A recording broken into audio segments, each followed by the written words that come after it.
Welcome guys. तो आपके एक नए सीज़न में नए याद रखिएगा स्टार्टअप से आपकी क्लासेस यहाँ से स्टार्ट कर दी गई है। तो आपको रेगुलर आपको प्रेजेंट रहना है ताकि आपको याद रखिएगा जितनी भी एग्ज़ाम्स है एग्रीकल्चर से रिगार्डिंग, चाहे वो कोई सी भी एग्ज़ाम हो, ठीक है, सभी में यहाँ पर बेनिफिट मिलने वाला है। इसलिए यहाँ पर 10 से 15 मिनट की आपकी रेगुलर क्लास रहेगी। तो आपको ये 10 से 15 मिनट ज़रूर निकालने हैं, चाहे आप लिखो या ना लिखो, लेकिन आपको एक बार क्लास को ज़रूर से ज़रूर देखना है ताकि आप याद रखिएगा। अगर मान लीजिए आपने कोई एग्ज़ाम क्वालिफाई कर ली है या फिर एग्ज़ाम आने वाली है या फिर एग्ज़ाम आने में काफ़ी टाइम है, तो भी याद रखिएगा ये काफ़ी इंपॉर्टेंट क्लास रहेगी। क्योंकि याद रखिएगा जितनी बार आपके क्वेश्चंस रिपीट होते हैं माइंड में, उतनी बार याद रखिएगा आपके क्वेश्चंस याद होने की कैपेसिटी इंक्रीज़ होती है और वो आपके स्थायी दिमाग, आप बोलते हो ना, भूल जाते हैं। तो याद रखिएगा वो भूलने वाली प्रॉब्लम नहीं आती है अगर आप किसी क्वेश्चन को बार बार देखते हो। तो यहाँ पर सबसे पहले स्टार्ट करेंगे वो वन लाइनर से ही करेंगे, क्योंकि वन लाइनर में याद रखिएगा कम टाइम में, वो बोलते हैं ना, आपने HT और ST वगैरह सुना होगा कि हाई टेम्परेचर सोल टाइम, ठीक है। तो उसी तरीके से यहाँ पर हम यूज़ करेंगे वन लाइनर क्वेश्चंस, जिससे क्या होगा याद रखिएगा आपके कम समय में, ठीक है, आपको ज़्यादा याद होगा। ओके, तो बिना कोई टाइम वेस्ट के क्लास को स्टार्ट करेंगे। इससे पहले जो भी यहाँ पर नई स्टूडेंट है वो चैनल को सब्सक्राइब ज़रूर कर ले और पास के बेल आइकन को ज़रूर प्रेस कर दे ताकि आने वाली जितनी भी क्लासेज है वो आपको नोटिफिकेशन साथ साथ मिलते रहे, ठीक है। चलिए क्लास को स्टार्ट करते हैं। तो फर्स्ट क्वेश्चन है, याद रखिएगा, बस एक बार मेरे साथ आपको दोहराना है, मतलब रिपीट करना है, या फिर आप लाइव क्लास ले रहे हो तो आप साथ साथ कमेंट कर सकते हो, ठीक है। ABCD यहाँ पर कोई नहीं लिखेगा, आपको कमेंट में लिखना है ऑक्सीजन, जैसे इसमें लिखना है कैल्शियम, इसमें लिखना है कैल्शियम की अधिकता या फिर हाई कैपेसिटी, ठीक है। आप अपने अकॉर्डिंग लिख सकते हो। तो आज का हमारा फर्स्ट क्वेश्चन है कि धान का टिप वर्म रोग, याद रखिएगा काफ़ी इंपॉर्टेंट क्वेश्चन है ये। जहाँ पर भी इंपॉर्टेंट लगेगा याद रखिएगा उसे मैं स्टार्ट कर दूंगा, इसलिए एक बार आप इनको स्टार्ट भी कर ले अगर आप नोट कर रहे हो तो, ठीक है। कि धान का टिप वर्म रोग किससे होता है, तो याद रखिए ऑक्सीजन की कमी से होता है। किससे होता है? ऑक्सीजन की कमी से होता है। आलू का ब्लैक हर्ट रोग किसे कहते हैं, या फिर याद रखिएगा आलू में क्या होता है, एक ब्लैक धब्बा सा स्पॉट बन जाता है, ठीक है। उसी को यहाँ पर क्या बोला जाता है, ब्लैक हर्ट बोला जाता है। तो ये किसकी कमी के कारण होता है, याद रखिएगा जब हम आलू को स्टोरेज करते हैं, जब इसका हम भंडारण करते हैं, तो भंडारण में क्या होता है याद रखिएगा, कभी कभी ऐसी सिचुएशन भी आ जाती है, ऐसी स्थिति भी आ जाती है कि उसमें ऑक्सीजन की कमी हो जाती है। तो ऑक्सीजन की कमी की होने के कारण कौन सा रोग हो जाता है उसमें, याद रखिएगा भंडारण में ब्लैक हर्ट रोग हो जाता है, ठीक है, याद रहिएगा। अब यहाँ पर बात करेंगे कपास के तिरक रोग के बारे में। सबसे पहले यहाँ पर आपको पता होना चाहिए तिरक होता है क्या है। तो याद रखिएगा आपने कपास के बॉल्स वगैरह देखे होंगे, मतलब पोड भी जिसे आप बोल सकते हो, जैसे कि चने में पोड बनते हैं। तो ये जो बॉल होती है जिसे आप बाल भी बोलते हो, जो भी आप बोलते हो, ठीक है, गांठ भी जिसे आप बोल सकते हो, कपास की एक गांठ, ठीक है, इसके अंदर क्या होती है, रुई के रेसे रहता है, तो ये ढका रहता है। तो याद रखिए इसी हम बात कर रहे हैं इसी बॉल की या फिर इसी गांठ की।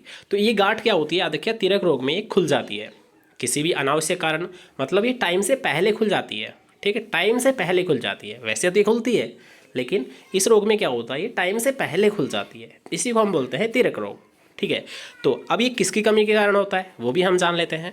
तो यहाँ पर याद रखिए बोरोन और आयरन की कमी के कारण क्या होता है, कपास का तिरक रोग हो जाता है। तिरक रोग में होता क्या है कि जो उसकी गांठ होती है, उसका जो बोल होता है वो क्या होता है, समय से पहले क्या हो जाता है, फट जाता है या फिर खुल जाता है, ठीक है।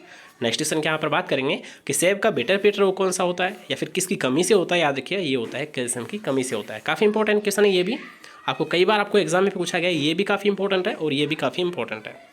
अब आते हैं हमारे आम का लीफ स्क्रॉच रोग। याद रखिए अगर आपको रिसेंटली जो पूछेगा आम से यही क्वेश्चन पूछने की ज़्यादा संभावना है, तो इसको आपको विशेष तौर पर ध्यान रखना है कि आम का लीफ स्क्रॉच, या फिर इसे दूसरी भाषा में अगर आप बोलना चाहिए हिंदी में तो आप पत्ती का जलना भी इसे आप मान सकते हो। और ये किससे होता है, याद रखिए क्लोरीन की अधिकता के कारण होता है। याद रखना कमी से नहीं होता, अधिकता से होता है, ठीक है। तो इससे भी आप स्टार्ट लगा देना। इसके बाद में यहाँ पर बढ़ते हैं सेब का जोनाथन स्पॉट रोग। तो ये होता है याद रखिए वाटर की डेफिशिएंसी या फिर जल की कमी से आप बोल सकते हो। नेक्स्ट क्वेश्चन की यहाँ पर बात करेंगे, काफ़ी इंपॉर्टेंट क्वेश्चन यहाँ पर रहने वाला है, तो इसको भी आपको विशेष तौर पर ध्यान देना है। इसकी हम बात करेंगे फल व सब्जियों व फसलों का क्लोरोसिस रोग। क्लोरोसिस याद रखिएगा एक होता है क्लोरोफिल से ही संबंधित ये क्लोरोसिस है। तो इसमें होता क्या है, ठीक है, चलिए अभी हम केवल स्पष्ट रूप से बात करेंगे ये किसके डेफिशिएंसी से होता है। तो ये होता है याद रखिए मैग्नीशियम की कमी से होता है, ठीक है। फूलगोभी में बटनिंग रोग। अब बटनिंग रोग याद रखिएगा इसमें क्या होता है, फूलगोभी बटन के आकार की हो जाती है, मतलब इसमें साइज होता है ना फूलगोभी का, वो क्या रह जाता है, छोटा रह जाता है, ठीक है।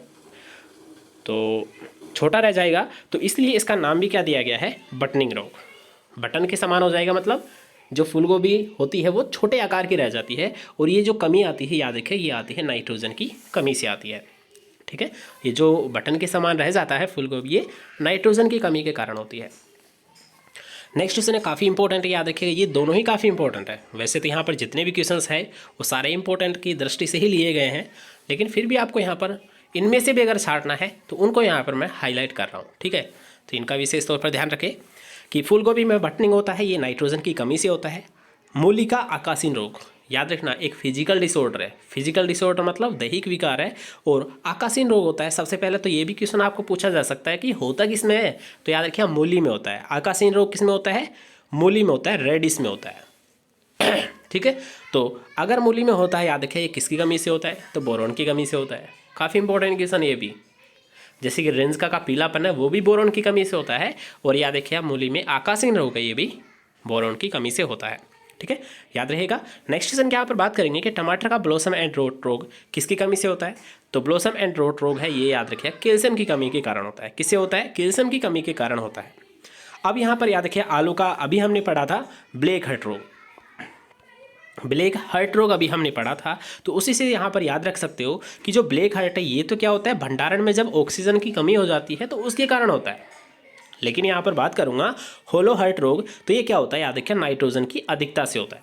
याद रखना एक एक पॉइंट यहाँ पर इंपॉर्टेंट है कि आलू का होलो हर्ट रोग किससे होता है, नाइट्रोजन की अधिकता के कारण होता है। लेकिन अगर मैं बात करूँगा हर्ट रोग, तो हर्ट रोग किससे होता है, जब हम भंडारण कर रहे थे ऑक्सीजन की कमी हो गई थी, तो उसी के कारण तो ब्लैक हर्ट हुआ था। ठीक है, ऐसे याद रख सकते हो। नेक्स्ट क्वेश्चन के यहाँ पर बात करूँगा अब, जिसमें आपको पूछा गया है, याद रखिएगा टमाटर। टमाटर भी एक मेजर क्रॉप है, इससे भी आपके क्वेश्चन पूछे आते हैं, जैसे कि आप टमाटर ले सकते हो, मटर ले सकते हो, गाजर ले सकते हो। तो ये कुछ आम है, ये इंपॉर्टेंट क्रॉप्स है, इनसे क्वेश्चन आपको पूछे आते हैं।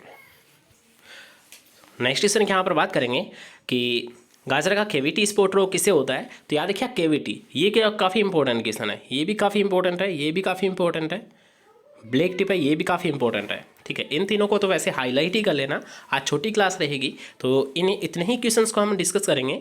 सबसे पहले देख लेते हैं कि गाजर का केविटी स्पॉट, तो ये होता है याद रखिए कैल्शियम की तो अधिकता से, ये क्या है कैल्शियम की अधिकता से, लेकिन पोटेशियम की कमी से होता है। याद रखना केविटी स्पॉट रोग है, इसमें क्या होता है कि कैल्शियम की अधिकता होती है लेकिन पोटेशियम की कमी होती है। ओके, याद रहेगा कैविटी स्पॉट, कैल्शियम की अधिकता और पोटेशियम की कमी। इसके बारे में बात करेंगे कि गाजर का फोर्किंग रोग किससे होता है, तो फोर्किंग रोग याद रखिए एक प्रकार का फिजिकल डिसऑर्डर है, दैहिक विकार है। इसमें क्या होता है, याद रखिए कठोर मृदा परत या फिर आप कच्ची खाद जब यूज़ कर देते हो तो गाजर में फोर्किंग जैसी समस्या आ जाती है। अब फोर्किंग क्या होती है सर, ये बता दीजिए। तो फोर्किंग में याद रखिएगा क्या होता है कि जब गाजर होती है वो 2 हिस्सों में बढ़ जाती है, 2 या 3 हिस्सों में बढ़ जाती है। वैसे सामान्य तौर पे बात करूँगा तो ये क्या होती है, याद रखिए 2 हिस्सों में डिवाइड हो जाती है। वैसे गाजर एक ही होती है, लेकिन क्या होती है इसके 2 हिस्से बन जाते हैं। जैसे कि मान लीजिए नीचे से तो एक है, लेकिन ऊपर जाते क्या है इसके 2 सिरे बन जाते हैं। तो ये ऐसी प्रॉब्लम किस में आती है, याद रखिएगा ये आती है फोर्किंग में। और फोर्किंग की समस्या कब आती है, जब याद रखिएगा खेत में या तो आप कठोर मृदा परत रखोगे या फिर जब आप कच्ची खाद का यूज़ कर दोगे, तब ये समस्या आपको देखने को मिल जाती है। नेक्स्ट क्वेश्चन के यहाँ पर बात करेंगे कि फल व सब्जियों का हरिमाहीनता रोग किससे होता है, तो ये दोनों ही याद रखिएगा मैंगनीज और आयरन, इन दोनों की कमी से ये देखने को मिलता है। नेक्स्ट क्वेश्चन के यहाँ पर बात करेंगे कि आम का ब्लैक टिप रोग किससे होता है, तो याद रखिएगा यहाँ पर ये भी काफ़ी इंपॉर्टेंट क्वेश्चन है। सबसे पहले अगर आपको तत्व पूछा जाता है, पोषक तत्व, तो आप क्या बताओगे कि आम का ब्लैक टिप रोग है, जिसमें क्या होता है, याद रखिए जो आम है इसके निचले सिरे पर क्या हो जाता है, एक काला धब्बा बन जाता है, काला धब्बा बन जाता है, तो इसे हम बोलते हैं याद रखिए ब्लैक टिप रोग।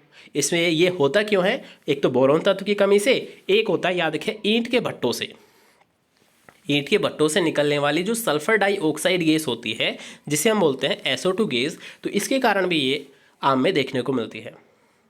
इसलिए जब भी आम के बाग लगाए जाते हैं तो उसके आसपास के क्षेत्र में ऐसे देखा जाता है कि कहीं आसपास में ईंट के भट्टे तो नहीं है। क्यों, क्योंकि उससे जो SO2 गैस निकलेगी वो आम को प्रभावित करेगी और आपकी उपज कम हो जाएगी। इसलिए ध्यान रखा जाता है ईंट के भट्टे आसपास नहीं होने चाहिए। ठीक है, क्यों? क्योंकि उससे SO2 गैस निकलती है, उससे आम में रोग होता है। कौन सा होता है? ब्लैक टिप रोग होता है। एक तो SO2 गैस, एक होती है याद रखिए बोरोन तत्व की कमी से, ये याद रखी लीजिएगा।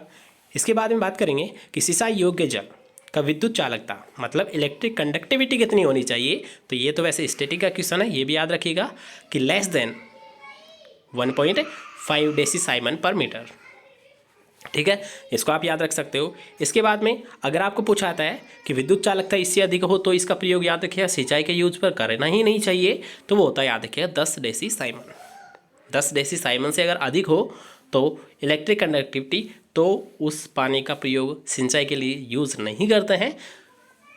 कितना पर करते हैं? 1.5% से कम होने पर उसका यूज़ करते हैं। 1.5 डेसीसाइमन पर मीटर से कम होने पर उसका प्रयोग किया जाता है। तो आज के लिए बस इतना ही, मिलते हैं नेक्स्ट क्लास के साथ। आई थिंक आपको क्लास पसंद आई होगी, तो वीडियो को लाइक करना, शेयर करना, चैनल को सब्सक्राइब करना।